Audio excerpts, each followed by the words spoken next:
here we go. Woody and the crew, exclusive interview. Welcome to the show, let's have some fun. Sweep Unplugged starts now. Hey guys, welcome to another Sweep Unplugged. Rudy Campos Jr. here for Sweep the League. Be sure to go to our YouTube, and all you got to do is search Sweep the League TV, be a subscriber.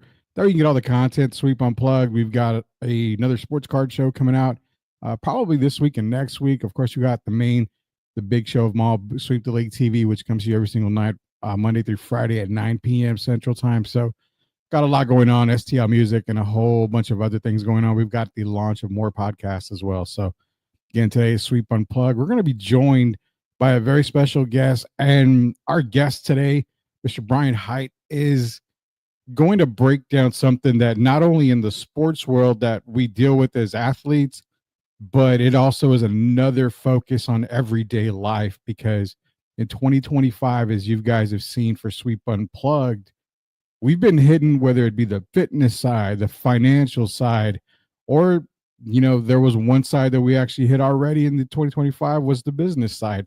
And on the business side, it was launching, the dreams that you had. You have an idea, making it a reality. So again, another great episode of Sweep Unplugged, because we're going to be hitting that personal side of you guys. And it deals with what the title says, stress, pressure, overcoming stuff like that. Because as athletes, we feel it a lot more, but also, where you're playing in a game and you've got that pressure situation, doesn't compare to everyday life. The pressures and the struggles and the stress of life seems to take a really, really big hit on a lot of us. So we're not going to waste any more time. Let's go ahead and bring on our guest here, Mr. Brian Hite. Brian, welcome to Sweep Unplugged. Appreciate you joining us today. I hope you are doing good.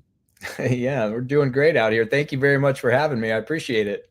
Yeah, no problem. No problem. And, before we started, we were talking about where Brian is. And I remember, telling him like the culture change and how, I lived in Texas. We lived in Ohio a couple of years, and then we came back to Texas and just seeing different things.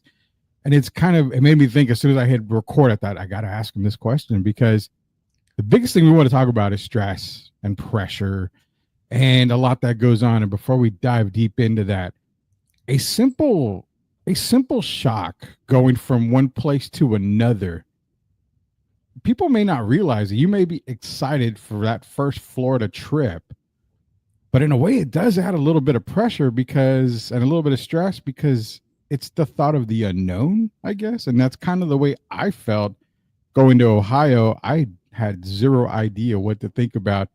Stress can happen just that fast, can it? I mean, just from the simplest things in life. Yeah, stress. It's great that you differentiate the two, stress and pressure, because they are two different things. A lot of times people will conflate them. They'll talk about them like they're identical, but they're not, and they come from two different places. So I think probably a great place to start, if we're going to talk about stress and pressure, is just what are they? What are the definitions? What are they individually, and how are they distinct from each other? And the answer to that is starting with stress. This comes from a model called the transactional model of stress, put out years ago and backed up by a lot of research. But it essentially just says that there are two components to stress. One is that we perceive a situation as a threat. And then the second is that we believe that we have insufficient resources to deal with that threat. So we perceive a situation as being potentially harmful to us, and we don't think we have what it takes to deal with it effectively. That's where stress comes from. So you mentioned a move from one place to another, and you specifically mentioned the unknown.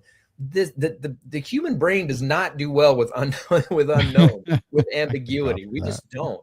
And we perceive it as a threat. That's what happens when there's something we don't know, we're not sure, we're not certain. There's just a lot of ambiguity that gets interpreted by us as a threat, which is where some of that stress comes from. And then the question is, okay, I perceive it as a threat. Do I have the resources to handle it? Well, if I don't even know what it is because it's uncertain, well, then how do I know whether I have the resources to deal with it or not? So that's, again, it's those two things working together. That's where stress comes from. Now, pressure, on the other hand, that's different. Pressure is what we feel when the consequences are are high, when the stakes are high, the consequences are very meaningful, and our attention is on that. So if I screw this up, then really bad things will happen. Or if I get this wrong, or if I don't do this right, then it's the consequences, not even the outcome itself. It's not failure itself or things not going exactly the way you want them to itself. That's not it. That's not where pressure comes from. Pressure comes from the consequences we believe will follow whatever that outcome is. Now, here's the thing. Sometimes we're accurate in our assessment of what that consequence might be and the bigness of it, meaning that if I fail, this is the bad thing that will happen. I'm right about that sometimes. And if this bad thing happens, it really is a bad thing. It's really a huge deal. So, for example, I still work as a stuntman. Mhm. Working on a show. It was just a few weeks ago. Actually, it was called The Cleaning Lady. They shoot it in Albuquerque, and we were out there. And I was doing a fight up on top of this sailboat that was on a trailer. And I got knocked off the sailboat, clipped this picnic table, landed on the picnic table, and bounced off to the ground. That was about 10 feet up in the air. I fell to a picnic table and bounced to the ground. So if I screw that up, then I could get injured very badly. And if I get injured very badly, then I'm going to look bad in front of the stunt coordinator. The stunt coordinator is going to look bad in front of the directors and producers. I'm not going to be able to work and make money to pay the bills. So these are the consequences. If this is where my attention is, then I experience a lot of pressure because I perceive those consequences to be very, very meaningful, very weighty. So that's the difference between stress and pressure. Stress comes from the situation itself and how we perceive it as a threat and whether or not we can deal with it. Whereas pressure comes from the consequences associated with whatever outcomes might be there. And the other thing interesting too about pressure, just while we're on it, is that it doesn't have to be bad consequences. It can be good consequences. If I get this right, then I'm going to get the promotion. And that's going to allow us to take the vacations and to pay all the bills and to whatever. The consequences can be good. That can also create pressure. Pressure doesn't necessarily have to come from being focused on what bad might happen. It also can come from what good might happen. Again, the key, consequences. If my attention and my focus is on the consequences, pressure is very likely to be felt.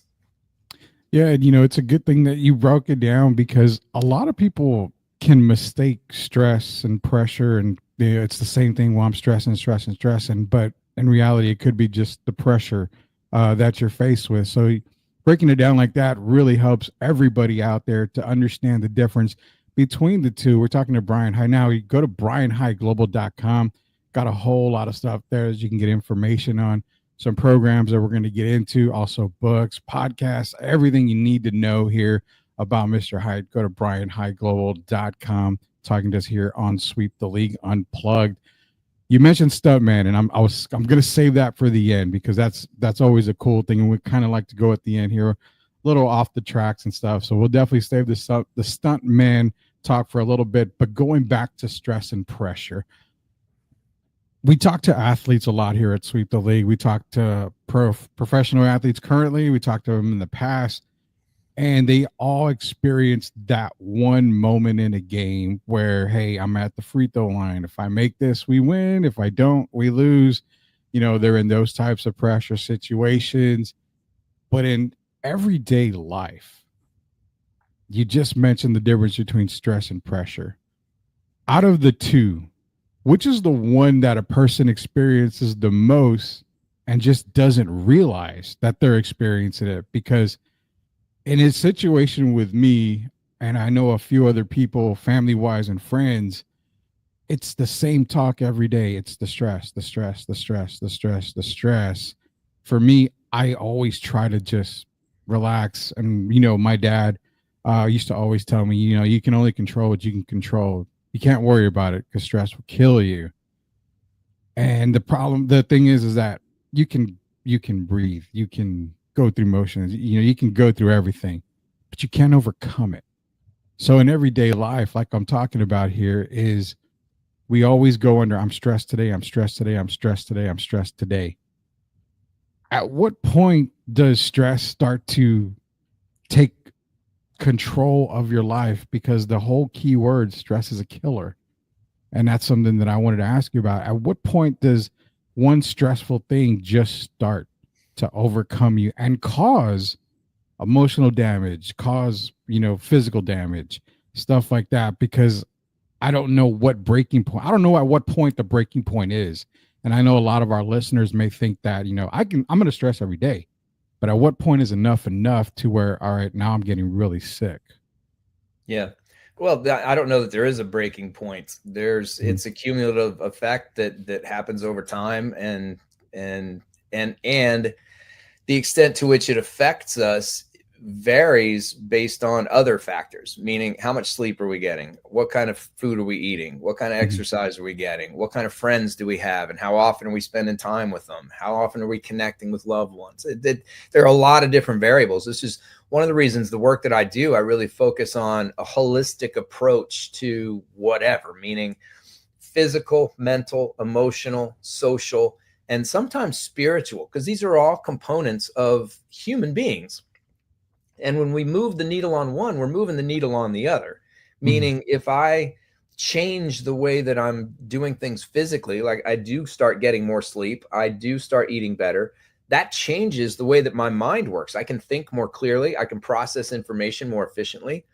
It changes my emotional state. I'm not as volatile. I might be more patient, with different situations. It changes us socially in that I have more energy to interact with other people and to tolerate them better, I mean, because again, with emotional volatility, sometimes that can affect our social interaction. So all of these different things are intertwined and interconnected in really meaningful ways. So that's why I say, if stress is happening, meaning that we're perceiving a situation as a threat and we're doubting our ability to handle that threat effectively, that does take, excuse me, that does take a toll on us physically through different chemicals like cortisol and its effect on our bodies.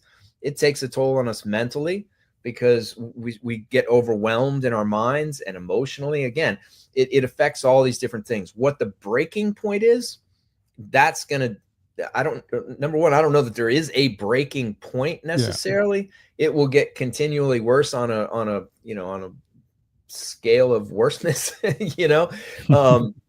rather than just falling off a cliff.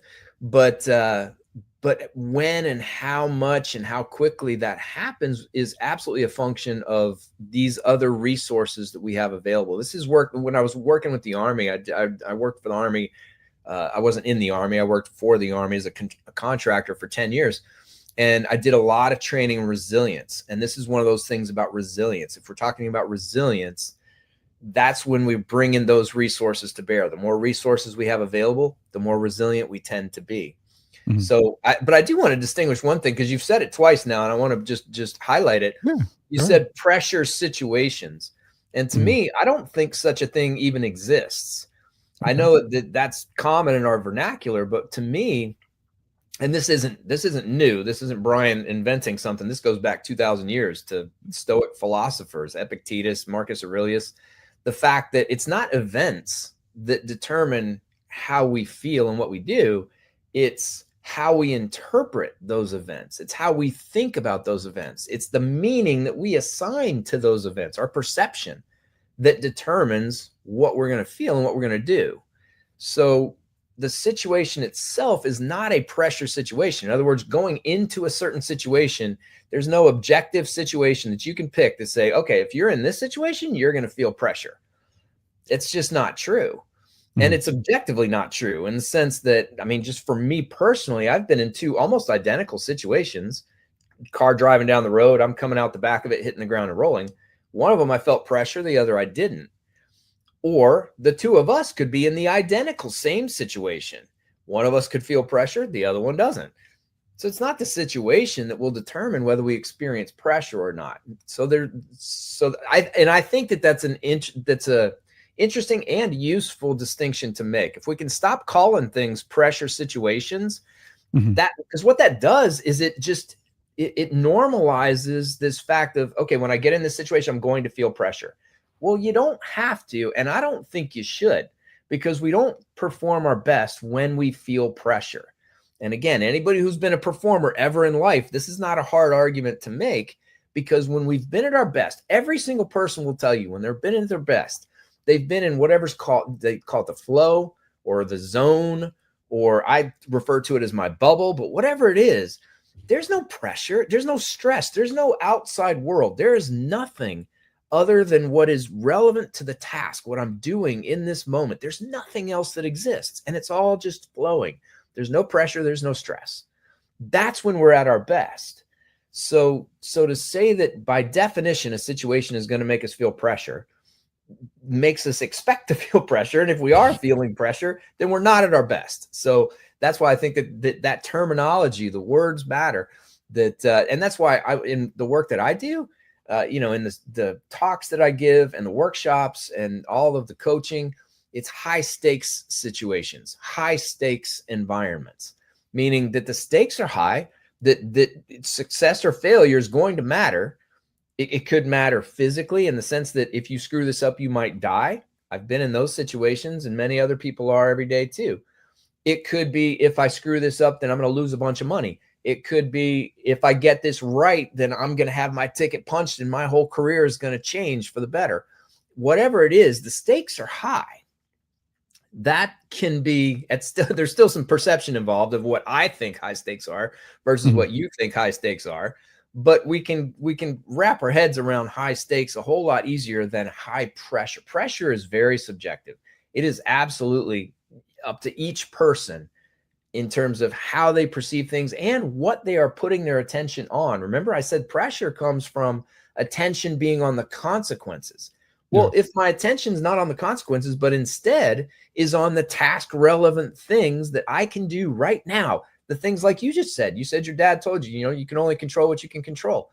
Well, what can you control? Put your attention on that. Put your energies toward those things. Pressure goes away. It's eliminated. It's not there. If we are in the present moment, focused on task relevant things, there is no pressure. And that's where we perform to our potential. Talking to Brian Hite, BrianHiteGlobal.com. Great programs on there, great website. Again, speaking, he has some books out there as well, podcasts as well. So definitely want to check out BrianHiteGlobal.com. Talking to us here on Sweep Unplugged, getting some massive information, because we have to deal with it every day. There's pressure, there's stress, there's everything every day. And Brian's the main guy to get you through it. That's why you're going to visit his website, BrianHiteGlobal.com. So one thing I wanted to get into real quick before we go into some stuntman talk here is on the website, which is, again, BrianHiteGlobal.com. You've got a tab there for programs. You've got 4 great programs that you offer, and it's called Stress X, Pressure X, Phase X, and Drive X. If you want to get into each one of those real quick to give our audience an idea, I was reading through them, and I mean, they all go hand in hand. They all look like they are perfect programs for people to get into that need the help right here with you. Go ahead and get into them, because Stress X, Pressure X, Phase X, Drive X, amazing programs by you. Yeah, no, I appreciate that. Well, I'll just start with Pressure X because that's where we were. Essentially, Pressure X it's a program where we walk through exactly what pressure is, how it shows up for you and for other people in whatever environment you might be. And this depends if I'm given if I'm working as a group, or it's a workshop, or if it's one-on-one coaching, we get into different levels of specificity in terms of the individuals. But the whole point of the program is understanding what pressure is, understanding where and why it shows up in your life, and providing some tools and resources for you to eliminate it, not minimize it, not learn to work with it, not learn to perform under it, to get rid of it so that you free yourself up to perform to your potential. And the same thing with stress. Stress X, again, they're 2 different things. So what is stress? How is it showing up in your life? Why are you experiencing it? And what are some strategies that you can use to eliminate stress to the best of our ability so that you free yourself up to operate to your potential? The other 2, I'll go with the Drive X. Motivation is a big problem for a lot of people. And this is something that I started working on when I first started working with the Army, because one of the biggest problems these leaders would say that they have is, how do I motivate my people? How do I get them to just be driven and move forward because they understand it's the right thing to do, and not because I'm poking them and prodding them? That's what this program's about. What is motivation? What determines levels of motivation? What are the different sources of motivation, and why should we care about what our source of motivation is? How do we help ensure that for ourselves and those we lead, that we create environments that foster the kind of motivation that we want, so that we can keep ourselves pushing toward the goals for as long as we need to in order to achieve them? And then lastly is Phase X. And this just breaks down performance into 4 phases: before, right before, during, and after. And it's that right before piece that gets lost sometimes in discussion about performance. We talk about before, how do we prepare? During, what are we doing? And then after, how do we recover? How do we learn? We talk about that. But there's a part that's that right before. It's when performance is imminent. It's not happening yet, but it's about to happen. And we have to transition from our regular walking around state to our performance state, physically, mentally, emotionally, so that we can be at our best in that moment. And I think that gets missed a lot. So the 4-phase approach, Phase X, really just breaks down any performance, literally any performance. You have a challenging conversation with a spouse coming up, this will help you. You're going to discipline kids, this will help you. It doesn't matter what the performance is. It will have a before, a right before, a during, and after. And the program, we break down the physical, the mental, the emotional, and the social in each of those phases, so that we can be very intentional and deliberate in terms of preparation beforehand. We can be equally deliberate and intentional about that transition. How are we going to move efficiently from our walking around state to our performance state? How do we keep our attention where it needs to be in the moment and the during place, and recover it when we get distracted, which is a normal human thing? And then how do we recover most effectively physically and also mentally, emotionally, while learning as best we can from what just happened, so that when take 2 occurs, whether that's immediately or it's a month or a year later, whenever it is, we've got the tools that we've learned from this particular thing to move forward. So the Phase X really eliminates a lot of overwhelm that many people feel with big performance situations, because it allows you to structure the approach to preparation and execution. Yeah, so you're going through all the phases again. It was Drive X, Pressure X. You've also have a Stress X, and then you've also got a Phase X. And then what you just described at Phase X, I'm glad you saved that for last, because that was the one where I was really reading it like, man, this is me right here, because I deal with, sports media. I deal with my everyday job. I deal with being a dad. I deal with a lot of different things. And the Phase X part for me was like, okay, that's perfect, because again, you've got the 4 phases on your website, which is brianhiteglobal.com: planning, pre-task execution, and recovery. And it's like, that is so me, because even in the easiest things of life, for example, I'm coaching my daughter in basketball and trying to get her to understand, this is what we're working on. This is how you're going to execute it. And then this is the recovery, the after, basically. And it goes into something so simple just in that, which that's why Phase X to me was like, man, I really, really love this part of the program, is because it's almost every movement in life for me. I'm the type of person, I like to plan something out, and I like to make sure that it's going to go a certain way. And then I also have that backup plan. If it doesn't go this way, this is where I want to go, or this is how it's going to happen. This is what's going to work out. So Phase X hits me directly in the heart there. Talking to Brian Hite, brianhiteglobal.com.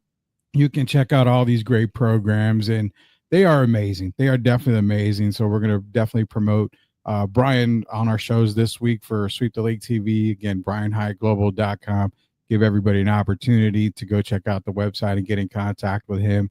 Earlier, I did read, Stuntman, and earlier you mentioned Stuntman. So the cool part is that, at the end of the show, I want to talk to you a little bit and get off the tracks a little bit here with the Stuntman talk. Now, I didn't see a whole lot of filmography. I didn't see a whole lot of stuff, but I got to know, what what's your favorite part about being a stunt man? Because I mean, I can imagine you, like you said, car coming at you so fast, you have to dive out of the way. I don't know if you've been, the type that's jumping off of cliffs or anything like that. Favorite part about being a stunt man? Well, I've done all of that actually. And the favorite part, there are a couple. One is just the challenge. It's always a new thing. When I show up on set, even if it's the same thing, I don't know how many stair falls. I've done probably a dozen car hits. I've done hundreds of fight scenes, but they're all different because it's in a different place for a different reason, in different context with different people. And that's the part that's very cool. It's not just showing up at the same place every day doing the same stuff. It's always different. And the other part is really just the people themselves. I love being around stunt people. I love just the attitude, the acceptance of challenge, the leaning into the hard. That's what so many are. And it's one of the qualities that so many share. And it's just fun being in that, and the creativity. You get on a set and the director says, okay, well, here's what I want to see. And you think, all right, well, how are we going to do that without everybody dying? What are we going to do to set the conditions because we want to give him what he wants. But we also want to all go home in the same condition we showed up in. So how do we do that? That requires some creativity. So there are a lot of different aspects of it that I really do enjoy. Nice. And, we talked a lot about, as you can tell behind me, I've got a lot of Superman, Batman, stuff like that. Cause we have nerd podcasts as well on Sweep the League Network. So we talk a lot of, nerd stuff, comic book stuff. And one question I know I will get asked about, hey, when you talk to Brian, did you have, it's going to be the fact of, did you ever, or have you ever worked on any superhero shows, superhero movies, whether it be Marvel? If we can't get into too much details, I totally understand. But yeah, they're going to ask me. Yeah. Well, my very first job as a stuntman was at the Batman stunt show at the Six Flags in New Jersey. Nice. And I forget what I was, just a Joker's henchman back in that show. And then they changed it to Batman Forever. And I was Robin, Dick Grayson and Robin in that one. And then they changed it to Batman and Robin. And this was out in LA. So I did 2 seasons in New Jersey and then I went out to LA. So 10 years I was in a Batman stunt show at a Six Flags. That was my very first entry into stunts. I also did a touring shows called Spider-Man. It was some kind of Spider-Man show. It was a theater show. It was for kids. We hit different theaters. Radio City Music Hall was one of them. That was really cool. But we went to different theaters and did that. I did that for it was about 8 months, I guess, 8-9 months. And I was just in the Superman movie that's coming out later this year. There was a fight scene we did on a beach. We shot it in the Cleveland area up by Lake Erie. And can't tell you what all about and the things, but there's a fight scene happening on a beach and I'm in it. So that's what I can tell you. So when Superman comes out, Superman Genesis, I think it's called, I did that one as well. Nice. That's amazing right there, because now we're going to get everybody all hyped up in the background here for Sweep the League and the audience that we have at Sweep the League Nation. So, Brian, it's been fun because, like I said, the ability to overcome stress and pressure, you've given us great points. Your website, brianhiteglobal.com, provides all the material that we need, has the programs to get in contact with you. And we just got to let everybody know, no matter the stress, no matter the pressure, no matter what, everything can be overcome. And that's what we're going to leave everybody with here today, is that you can overcome anything. You just got to put your mind to it, and you got to, just be ready, be prepared, get ready to execute. As he said in the Phase X part of the program, you can always be prepared for every situation. It's just getting mentally ready, getting mentally prepared for it. You got any more last parting words for Brian, for everybody at Super League Nation? The floor is all yours, sir. I just want to highlight what you just said. I created these programs because I've been through all of these challenges. And if you're going through them too, if you're experiencing a lot of stress, a lot of pressure, performance, feeling overwhelmed in different situations, and you don't have somebody to walk you through, exactly how to do these things, how to make the changes, how to make the adjustments that are going to be helpful, please reach out. You can email me at brian@brianhiteglobal.com. You can schedule a discovery call right from the website. I'd love to talk to you because I've been there. I truly have. It's a rough place to be.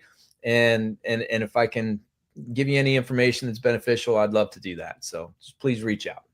There you go, guys. You got to reach out to Brian Hite, brianhiteglobal.com, and you can get all the information from him. He's here to help you guys. And I know me personally, there might be a time I need to get a hold of you. So be sure to look for that email if I ever need to get a hold of you, sir. But again, I appreciate you joining us here on Sweep Unplugged. And for everybody out there, go to YouTube, search Sweep the League TV, hit that subscribe button where you can get this show as well as everything else, Sweep Unplugged, Sweep the League TV, and everything else we've got coming out for the Sweep the League Network and the Refocus Network. So for Brian Hite, this is Rudy Campos Jr. for Sweep Unplugged. Until we see you later, we'll talk to you later, knuckleheads.